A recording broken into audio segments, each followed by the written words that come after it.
Aujourd'hui, je vais vous parler d'un truc que tout le monde sait faire. La bonne méthode pour faire un très très bon gratin, du lait, un bon lait entier, de la crème liquide, des bonnes pommes de terre. Là, c'est une grosse binge classique, mais elle est très bonne avec une chair ferme. Un petit peu de beurre, du sel, du poivre, de l'ail, une feuille de laurier facultatif, noix de muscade, poivre, du moulin, n'oublie pas, du sel. Et l'objet magique, sacré pour couper la pomme de terre, une mandoline. Attention aux doigts, parce que là, ça coupe beaucoup. Une casserole, le lait, la crème, l'ail, une feuille de laurier. On va le faire bouillir. Donc ça va prendre quelques instants. Tout petit peu de sel dedans, un poivre. Ça bout, il faut couper vite en dessous, parce que le lait sur le feu, voilà ce que ça fait. Ça peut déborder de la casserole, même si j'ai pris la précaution de prendre une casserole assez grande. Et puis là, on couvre. Donc l'ail, on va l'enfermer avec la crème et le lait à infuser tranquillement. Un petit peu de beurre. C'est pour le plat, on va préparer le plat de cuisson qui est là. En pommade ou fondu. On prépare le plat, tout simple. Hein. On commence l'assaisonnement, un peu de sel, un petit peu de poivre et un petit peu de muscade. Voilà. Je coupe les pommes de terre très très fines, un peu comme des chips. Et puis ça, je vais installer ça dans mon plat. Je ne les lave pas. Comme ça, la fécule va les coller. On installe tout ça dans le plat. On va avoir un plat très très élégant, hein, parce que la pomme de terre coupée fine, comme ça, c'est pas du tout pareil que la pomme de terre épaisse, haute. Ça va donner une grande finesse.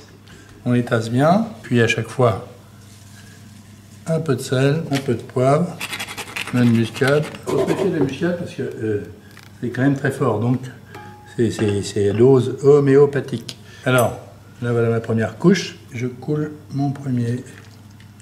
Au fur et à mesure, on va recouvrir, on va refaire des couches de pommes de terre jusqu'en haut.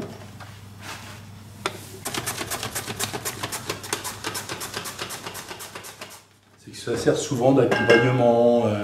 À un poulet rôti, à un gigot, à une viande. Et moi je trouve que ça peut être un très joli plat avec une jolie salade. Pourquoi pas 2-3 petits bouts de truffe ou sur le gratin dauphinois ou dans la salade qui accompagne. Et ça va faire un plat de saveur tout à fait merveilleux. Voilà, on a l'impression qu'il y en a beaucoup, mais il faut tasser hein, évidemment. Alors on recommence l'opération. Sel, poivre. Pas trop hésiter quand même. Hein. Noix de muscade. Avec ma recette, c'est inratable. Totalement inratable. On réinstalle les pommes de terre. En fait, on les met les unes sur les autres, on les superpose, on fait comme un espèce de millefeuille de pommes de terre. Quoi, tu sens le lait, le parfum que ça a pris avec l'ail dedans. Ah oui. Le lait avec la crème. Et comme ça, on met pas d'ail du tout dedans, on met juste le parfum de l'ail. Bon, c'est pas mal mon histoire. Hein. Regarde, c'est joli. Je termine mon petit montage. Pas hésiter, hein. On va tasser un petit peu. Faut que le plat il soit bien plein. Hein. Parce que en cuisant, donc ça va diminuer un peu de hauteur. Regardez, un petit peu de beurre cru. Je ne vais pas vous dire que c'est un plat light. Le temps de cuisson pour un plat comme ça, c'est 180 degrés, 40 à 45 minutes. Comme toujours, à nouveau, muscade. On va le surveiller un petit peu au milieu. Comme il me reste un petit peu de lait de crème, si jamais je vois que ça sèche un peu, on en rajoutera un peu. Je couvre comme ça, et là je vais enfourner. Dans le four, 180 degrés. Vous avez compris, c'est un plat pas compliqué, mais comme tout ce qui n'est pas compliqué, c'est quand même à prendre avec des précautions. C'est pas parce que j'ai enfourné les pommes de terre et du lait, de la crème, que ça se fait tout seul. Il faut regarder en fonction de votre four, s'il est à chaleur tournante, s'il dessèche un peu vite.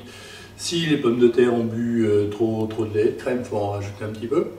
Mais à la fin, ça ne doit pas bleu-blotter dans la crème. C'est-à-dire les pommes de terre, elles vont absorber, elles vont manger, elles vont se nourrir de la crème et du lait. Ça ne doit pas être sec, mais ça doit être très moelleux. Et le dessus, pourquoi certains mettent du gruyère, etc., c'est pour le faire gratiner. Moi, ce que je veux, c'est qu'il soit doré, mais pas gratiné. Je veux pas que ça sente le fromage, je veux que ça garde ce goût de pommes de terre, de lait et de crème. Et c'est pour ça que je vous disais qu'un mariage avec une petite salade ou même 2-3 truffes directement posées dessus, formidable. C'est à la fois le chaud la gourmandise et le côté rafraîchissant avec une salade. Et ça fait un très très très joli plat gourmand. Il n'y a pas longtemps qu'il est dans le four. Voilà, il commence à cuire tranquillement. Et 45 minutes, c'est à titre indicatif. Ça peut être 5 ou 10 minutes de plus. Vous testez, vous prenez une cuillère, vous goûtez un petit coin du plat. Ben voilà, on l'entend. Et il chante un peu parfum.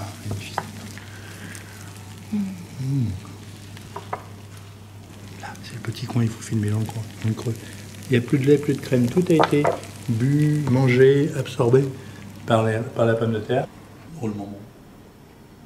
Drôlement bon. Simple, hein, mais drôlement bon. Voilà, tout ce que j'aime. Et la saveur, la pomme de terre a tout absorbé du lait et de la crème, ça a pris plein de saveurs. Un conseil, ne salez pas trop ce plat au départ, parce que comme la pomme de terre absorbe tout le lait, etc., si vous goûtez juste le lait et la crème, vous avez l'impression que ça ne va pas être salé. Comme tout réduit en cuisson, il faut diminuer le sel de moitié, soyez léger sur le sel. Salut!